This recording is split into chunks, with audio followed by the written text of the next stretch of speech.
Hey everybody, Bill Murphy here with MMORPG.com, and I'm finally getting around to recording MMOFTW for the week that was in MMO news. It's Sunday, it's a little later than usual. Most of you will probably see this on Monday, so I apologize. A lot of stuff going on this weekend, and a lot of big news coming on in the MMO world and the RPG world for this week, so why don't we get right to it and just cut out all the bullcrap. First up is Fallout 4 news. That's right, it's not exactly an MMO, but how can you let this one go by on this week's show? Fallout 4 has been officially announced by Bethesda Software. We don't know too much about it. We just have basically a teaser video that shows us that it will be in Boston, that our faithful dog companion, Dogmeat, or whatever the case may be, is back with us. We're going to be going from Vault 111 this time.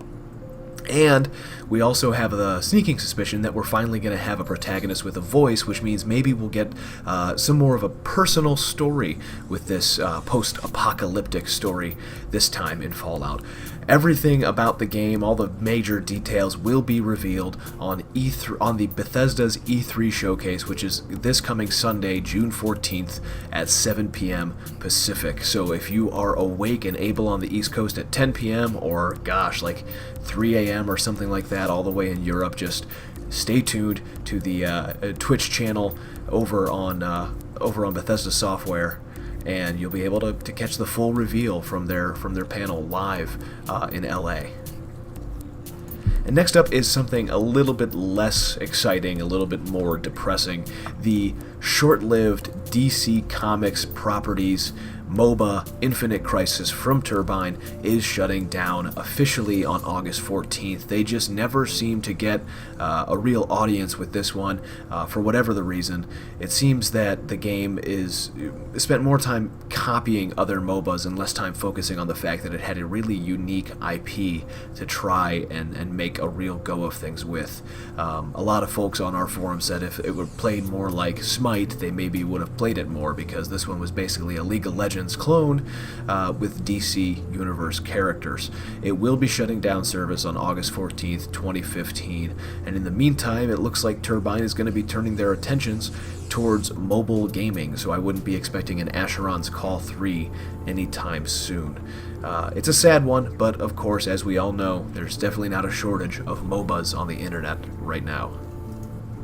And in some Guild Wars 2 news, as we wait for more and more information on Heart of Thorns, the brand new expansion from ArenaNet, the new Revenant legend of Ventari has been revealed. Ventari is the first Ventari becomes the first legend that allows players to wield a staff as a melee weapon with the Revenant profession. So the Revenant, okay, this is kind of hard to explain. So the Revenant, if you're not following it, the Revenant is the new profession from Heart of Thorns, and that profession actually swaps out ancient souls throughout Guild Wars lore. One of the souls that it will be able to now slot in and call upon the power of from the mists, as Ritlock will teach us, is Ventari. Ventari is one of the big teachers of the Sylvari people, and he is very into healing and earth and love and joy. He's basically a hippie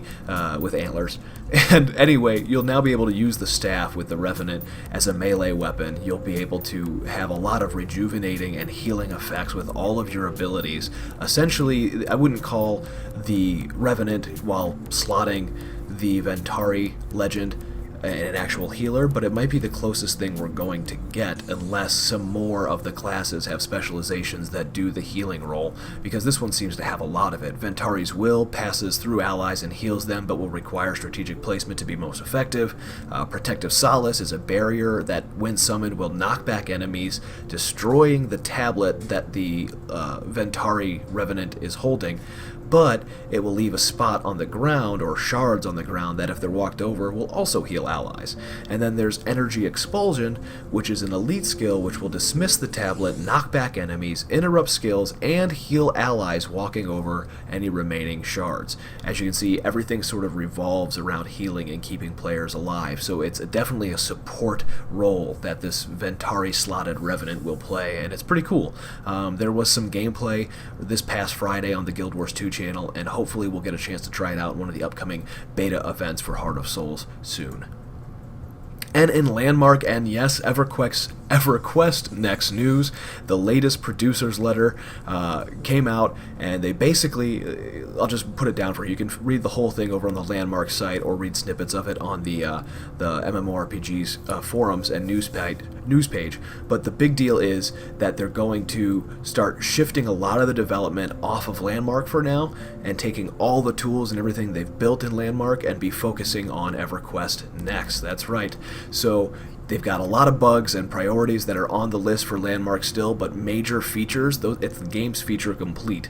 So now they're essentially going on to EverQuest Next and taking all the beautiful things, as you can see in the screenshot we have posted here, that players have been creating in Landmark and putting them into EverQuest Next. And very soon, well, hopefully very soon in Daybreak Games, or formerly SOE speak, could be at the end of the year, but hopefully very soon we'll have a lot more info on EverQuest Next and where that franchise is going to take us. And last but not least, we're going to do something a little bit different this week. We're going to do what we call a game of the week, the game that came out and surprised us with something it did, some news, anything that might have happened. And this week, definitely hands down belongs to none other than Ark Survival Evolved. This is a brand new MMO survival sandbox game that is on Steam in early access. I think it's costing about $25 or $30 at normal price on Steam. Eventually it'll be on the PS4 and Xbox One, but right now it's Steam only. It's basically it's what would happen if DayZ had a baby with Land of the Lost or Jurassic Park. You wake up on an island naked and alone, and you have to survive the typical kind of things where you pick berries, collect wood, and collect rocks and all that stuff. And then what you do is you take them and you try to make clothing for yourself, build housing, shelter for yourself, all while fending off tons and tons of wildlife like Tyrannosaurus rexes, pteranodons, brontosauruses, dilophosauruses, megalodons. You know, if you name it, the dinosaurs are in this game, and it's only early access with the launch plan for 2016. It's incredibly fun, very polished on the Unreal Engine 4 right now, although it's a bit atrocious when it comes to performance optimization, so you're going to need a beefy rig to play it on medium or high settings, but it runs pretty well on low for those of us with older graphics cards.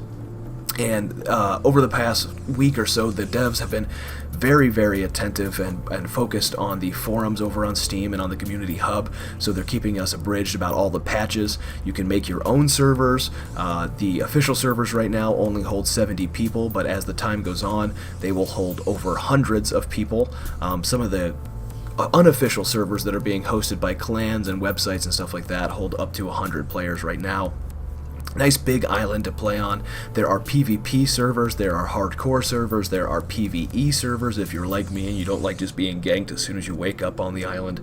A lot of crafting, and more importantly, you poop. And you can take that poop and you can eat it, or you can use it as manure. I don't know why you'd eat it, don't ask me, I may or may not have. It's just a very fun game, a very nice change of pace from all the traditional zombie survival games. I highly recommend it, and definitely keep your eyes on it, because if you're not a fan of early access, this is one to watch when it comes out next year around this time.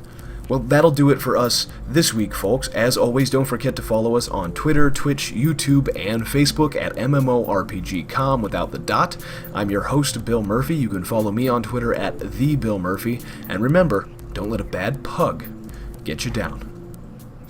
Make sure to level up your MMO knowledge by visiting MMORPG.com, subscribing to our YouTube channel, and by following us on social media. To catch up on the week's biggest MMO news, watch our latest MMOFTW. And to see if there's a better MMO out there for you, watch one of our latest First Impressions videos. Thanks for watching.